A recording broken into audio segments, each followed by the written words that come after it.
안녕하세요. 역사를 사랑하는 박사입니다. 오늘은 정지 장군의 가름포 대전에 대해서 한번 알아보겠습니다. 정지 장군의 가름포 대전은 임진왜란 때 노량해전이 벌어졌던 곳이라고 합니다. 진보해전과 황선대첩 이후 외국의 교체는 눈에 띄게 약해졌습니다. 1381년에는 1382년까지 외국의 최대 함선은 150여 척 정도에 지나지 않았으며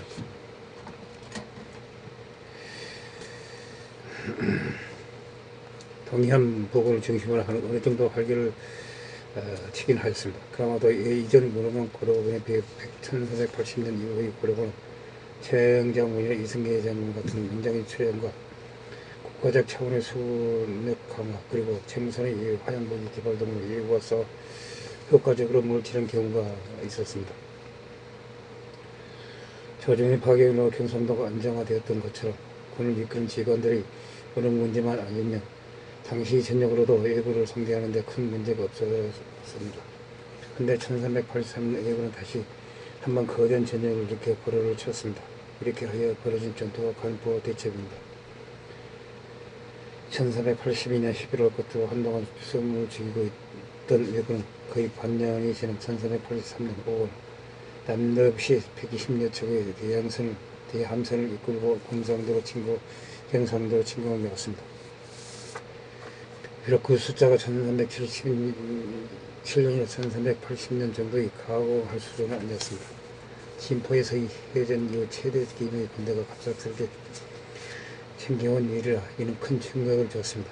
경상도 전 예군 공포에 따랐으며 더군다나 고려사 정지전의 기록에 따르면 당시 이 120척의 함선은 대선이라는 표현이 붙었습니다. 배들로 120척이라고 해도 이전의 외국 함선보다 더 큰 함선이었다고 합니다. 그런 대선들이 120여 척이나 경상도 앞바다에 출간한 일은 보통 큰 일이 아니었습니다. 곧바로 반항한 곳은 하포 고려군이었습니다. 이때껏 대규모 일선이 출몰하면 큰 피해를 입은 곳은 경상도에서 전라도로 들어가는 하포의 고려군령이었습니다. 하포 원수 류만수는 이 공항을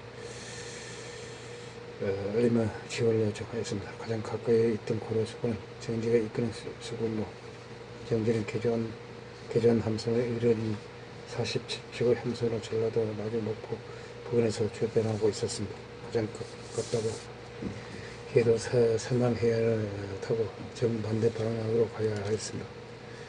무엇보다도 정기 함선 숫자는 외국의 대선들에 비해 2, 3배 숫자 일세를 겪고 있었습니다. 그러나 일단 경상도의 상황에 의해 예급했으므로 정지는 밤낮을 병사들을 통과하여 급하게 이동을 하였습니다.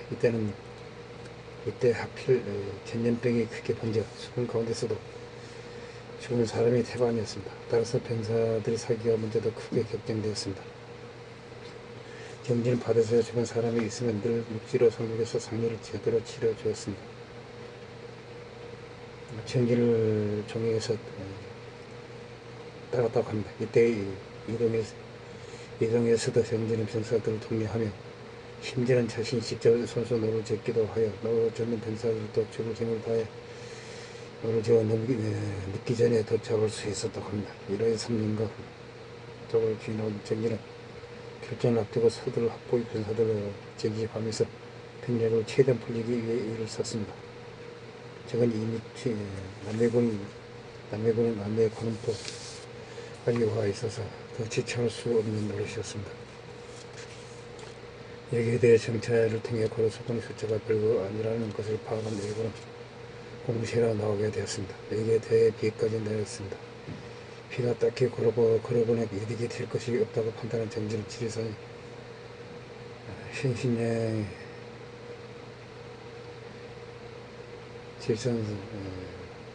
신사의 사람관에 나라의 전망이 여기에 달려있다.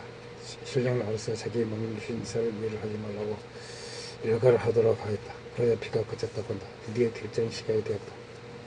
적의 깃발은 하늘을 가리고 칼과 창은 온 바다에 번쩍거렸다. 적은 사방에서 에워싸고 전진해왔다. 이런 이급상에서 정진은 지푸라기도 잡는 신병에서 전투에 앞서 하늘에 큰 절을 했다. 그러자 바람이 갑자기 걸어보는 게 이렇게 바뀌었다.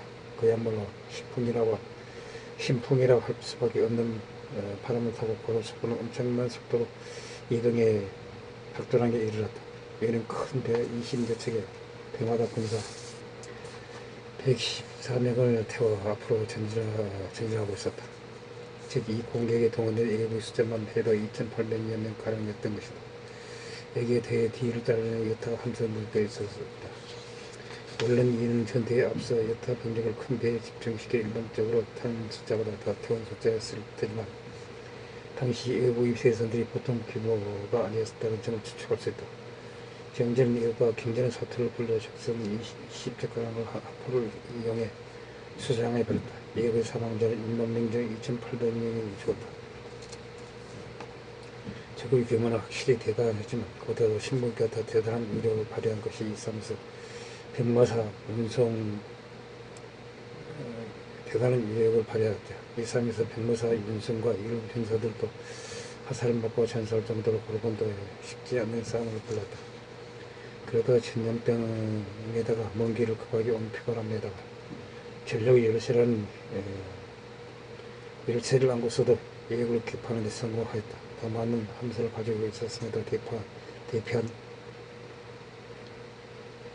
이자도 해전 등과 비거해본 상징적인 일이었다. 뒤에숨을 거둔 정지도 내가 외국과 싸우길 많이 하였다. 오늘처럼 평쾌하게 이긴 적이 없다고 감탄하였다. 당시 일본의 예고 방지를 촉구하기 위해 사실을 따랐다고 교육하던 중인 군기인 방지용은 예고를 만나 걸어가되어 선밖에 같이 있었다. 고려군과 전투가 벌어지자 예고들로부터 우리가 치면 일단 너부터 죽인다 하였다. 싸움이 끝나자 예고가 모조리 승리를 대하여 고려군에게 고쳐되었다. 목숨을 건질 수 있었다고 한다. 그럼 더 전투의 승리는 이미 줄어들고 있던 예고의 산남의 침공의 성지를 끼는 수준 타격을 예고의 산남의 침공은 이제 거의 이루어지지 않고 알았다. 대신 방해한 지역으로 예고의 침공 범위는 좁혀지게 되었다. 승리를 했지만 그 이후 6개월 6월에는 고려 천민들의 예고를 가장의 강원도 경상북도 지역에서 설치했다. 또 예고가 기란, 안강, 기계, 영주 등 신령, 장수, 우홍, 의성, 성주 등을 공격하는 일이 있었다. 이는 예고가 한꺼번에 그렇게 몰려들었다기보다는 안강집 영어 명리를 하는 상대가 예고가 갈라져서 내륙지역으로 진출했던 것으로 보인다. 이런 내륙지역 깊숙이 파고들어 식량을 얻기 위한 행보로 보인다. 이전에 예고들이라면 상남에서 저장으로 올라가는 좋은 살을 바로 잡아 해먹으면 그만했지만 진포와 간포 등에서 연달아 당한 패배를 그럴 수 없었던 것처럼 보인다. 물론 내륙으로侵略오는 예고는 심각한 문제이긴 하나 조정의 입장에서 보면 좋은 선이 올라가지 않아 조정을 마비시킨 사태에서는 이제 한시름을 놓을 수 있게 된 것이다. 예고는 치료견 대구 부원까지 진출하고 파라는 비옥 의성 등을 침략하였다. 숫자가 꽤 많아 보원수의 영가관이 싸워서 패하였다. 그러나 거련 장수 그리고 공격하고 전주까지 공격하던 예고는 한 번에 내게 패하였다. 우왕이 조전에게 감찰관에서 파견을 다시 권한 것도 이모력이었다. 이렇게 내륙 각지에서 전투가 이어진 나중에 8월에는 1000명이라는 상당한 숫자의 예고가 천냥, 영월, 정선을 공격했다. 여기에 대해 동국면에서 허바트가 침공에 오는 일이 있어 여러모로 정신이 없던 상황이었다. 인물의 1000명을 예고들이 옥주 보령을 치고 계룡산으로 들어갔다가 왕안납 등이 이를 물리치는 성과를 거두었다. 이후 고을과 10월에 또 강원도 공격에 조작한 예고들은 그야말로 무인지대에 걸어다니듯 마음껏 활보를 치고 다녔다. 그는 혈령되기 소금모 승리를 거두긴 하였으나 1384년 1월경 예군은 김포에서 잡은 분여자민 중 25명을 돌려주더니 거진 반년이 지난 7월날 공주를 패기 시작했다. 여러 개 신고해왔던 외구의 일부였는지 몇몇 교육과 충청북도와 전라북도 부근에 어슬렁거리더니 이후 함에도 주변에서 조금씩 신고하는 것 정도였다. 또 11월날 몇 년 전만 해도 자기 개치처럼 드나들던 인천 앞바다에 들락거리던 애고가 생각을 오래간만에 나타났다. 개강을 훌훌 떨게 하던 어디 가고 해도 만호 윤기철에게 당하고 여차공포로 80년을 불러주는 굴욕을 당하였다. 1385년에도 몇몇 지역에서 어슬렁거리던 예군 불경에 난데없이 한경남도 함주에 150여 척의 선단이 출몰을 했다. 함주, 홍원, 북청, 함남북 등이 휩쓸려 성들이 흑살되었다. 이에 신덕부 전순과 등이 싸웠으나 패배하였다. 여타 장수들이 모두 달아나는 판에 신덕 혼자 자기에게 달려들다가 죽을 뻔했지만 자신의 효하였더니 장수가 도와줘서 목숨만은 거둘 수 있었다. 이곳 자인이 있던 이성계가 출전을 자원하였다. 1386년은 애우가 오래간만에 보이지 않았다. 1380년 항삼년 고려 수본이 전역에 자신감을 얻은 정지가 일본의 모든 백성이 애국인 것은 아니라고 하였으며 핵심은 시마섬이고 이기 지역이다. 이곳을 언제에서 쳐야 한다. 지금의 수고는 과거의 일본을 치던 뭔가는 고려원과는 수직에 달아 완전 공격을 주장하여 하였다. 이는 나중에 대마다 정벌의 국선이 된다.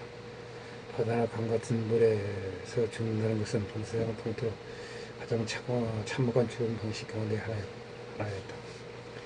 진도의 십긴금의 제의 가운데 하나도 바다에서 죽은 넋을 건져 육지로 모시는 넋금지기 굿이 있을 정도였다. 여담으로 지리산 산사에서 모시는 지리산 신은 여성으로 고려 태조의 어머니인 미숙 왕후한씨라는 설이 있다. 약은 견대랑 명량 등에서 보이는 성과 섬 또는 성과 육지 사이 해입을 가리킬 한자 양과 같은 말이다. 우리말에서는 을의 목으로 번역되며 법도랑어, 백사랑목으로 불리던 이웃을 신덕 앞바다로 비전되며 지도상에서 강포하는 바로 코앞거리다. 용의도 215년 후에 바로 이곳에서 이순 장군이 나랑 개전이 펼쳐졌던 곳이다. 사실 당연한 이유가 동국의 이성계의 정치적 기반이며 경제적 기반이자 군사적 기반인 것이 그런 보이다. 그런 것에서 외구가 팽탕진을 치고 있는데 개경에서 전개 올 리가 없었을 것이다. 이 생계 자원은 자신의 기반을 지키기 위한 성격을 가지고 있었다고 해도 과언이 아니다. 이상 정지 장군의 고려 가름포 대전에 대해서 한번 알아봤습니다. 당시 부족합니다. 양해 부탁드립니다. 감사합니다.